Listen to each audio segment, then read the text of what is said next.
오늘의 큐티 말씀은 에스라서 4장에서 6장까지 말씀입니다. 유다와 베냐민의 대적이 방해를 하는데 우리도 함께 건축하겠다.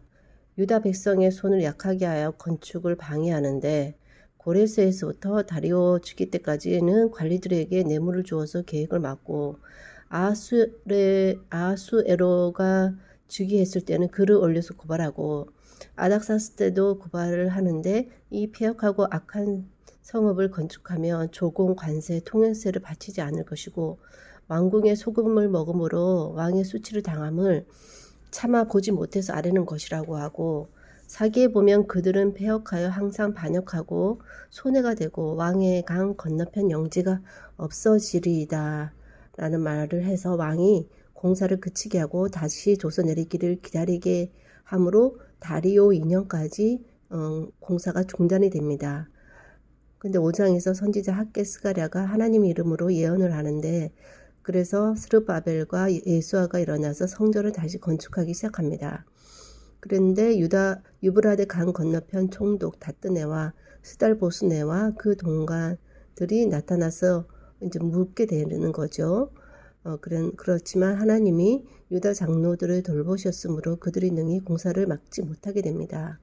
다리오에게 아뢰고 답장을 기다리는데 그것은 과연 고레스 왕의 조서를 내려서 성전을 다시 건축하려 하셨는지 확인해 보시라고 해서 6장에 다리오가 조서를 내려서 문서창고에 보물 정각에서 조사하라고 하니까 고레스 조서가 있었고 성전 공사를 막지 못하게 하고 조서를 내려서 왕의 재산 곧 유브라데 강 건너편에서 거둔 세금 중에서 그 경비를 끊임없이 주어서 성전 공사를 멈추지 않게 하고 그들이 필요로 하는 것, 번제의 제물, 곡식, 기름 등 그것들을 제사장 요구대로 어김없이 날마다 주어서 하나님께 향기로운 제물을 드려 왕과 왕자들의 생명을 위해 기도하게 하라고 합니다. 그리고 누구든지 명령을 변조하면 그의 집에서 들보를 빼내고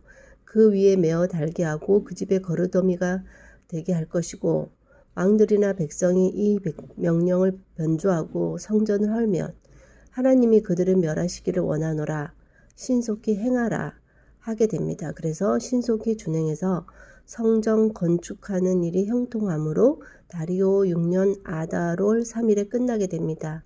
그래서 즐거이 성전 봉헌식을 행하고 모세의 책에 기록된 대로 하나님을 섬기게 해서 1월 첫째 달 14일에 유월절을 지키고 정결하게 하고 더러운 것으로부터 스스로 구별한 하나님을 찾는 사람들이 다 먹고 즐거움으로 7일 동안 무교절을 지킵니다. 하나님께서 그들을 즐겁게 하시고 아수르 왕의 마음을 그들에게 돌려 성전 건축하는 손을 힘있게 하도록 하셨다고 말씀하고 있습니다. 대적자의 열심 있는 음모로 공사가 중단되었으나 하나님의 인도로 다시 재개되었을 때 오히려 성전 건축에 대한 증거들이 나오면서 대적자들이 성전 건축의 조력자가 되도록 할 뿐 아니라 더 이상 대적조차 하지 못하도록 못을 박아 모든 일이 신속히 형통하게 준행 완공되어 즐거이 성전 봉헌식이 행해지고 유월절 무교절이 모세의 율법대로 시행되어집니다. 그래서 하나님이 하시라고 한 일에 대해서 방해가 있다고 또는 이상하게 풀려간다고 왈가왈부 일희일비할 것이 없는 것입니다. 다만 하라고 하신 것을 자신의 이성, 생각, 판단을 내려놓고 기계적으로 하다 보면 더욱 하나님의 백성으로서 자긍심이 생기고 삶도 단순해질 수 있는 것입니다. 세상이 아무리 복잡하고 문제들이 실타래처럼 엉켜있다 할지라도 그럴수록 내가 하려고 하지 말고 어차피 내가 할 수 있는 부분이 아니기 때문에 억지로 무언가를 하려고 하기보다 막히면 쉬든지 돌아가든지 뚫릴 때를 대비해 힘을 모으고 길이 열리면 또 신속히 준행하면 되는 것입니다. 죽으라는 법은 없지만 또 죽으면 어때? 최소 천국이니 이보다 더 좋을 순 없을 것입니다. 세상에서 힘든 삶을 살수록 천국은 더욱 값질 것입니다.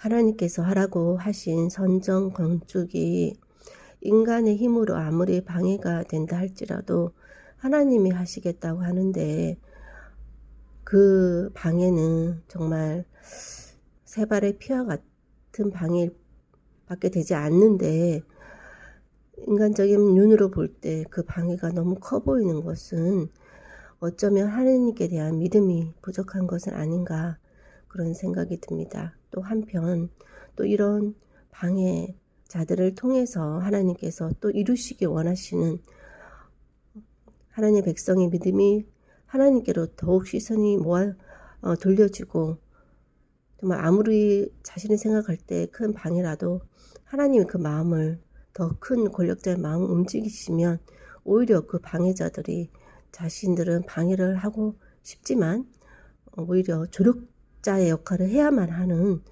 자신의 자존심마저 구겨지는 그런 상황으로까지 역전시킬 수도 있는 하나님이시라는 것을 또 삶으로 체험함으로 하나님의 백성의 믿음이 더욱더 견고해지고 그래서 이제는 하나님께서 하라고 하신 일에 대해서 그냥 자신의 생각 어떤 방해에 대해서도 자신의 열을 내는 것이 아니라 그냥 기계적으로 막히면 막히는 대로 뚫리면 뚫리는 대로 하나님께서 하라고 하시는 대로만 할 때 오히려 그것이 기계적인 것이 아니라 참으로 하나님과 동행하는 일이라는 것을 몸소 깨닫고 삶을 더욱더 쉽고 편하게 살 수 있는 방법이라는 것을 깨닫고 믿음으로 산다는 것이 그렇게 힘들지만은 않은 것임을 알기를 원하시는 하나님 뜻이 있다라는 생각이 듭니다.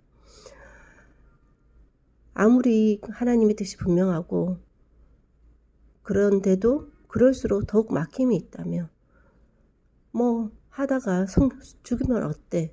죽으면 최소한 순교고 또 죽고 나면 천국에 기다리고 있기 때문에 그거보다 영광스러운 죽음은 없을 것이고 천국에 대해서 더욱더 사모하는 마음이 이 세상에서 힘들수록 생길 것이기 때문에 어느 것 하나 하나님 안에서 버릴 것이 없다라는 생각이 듭니다. 그럼 믿음으로 오늘 하루도 담대히 살아가는 삶이 되기를 원하고 모든 말씀 예수님 이름으로 기도하였습니다. 아멘.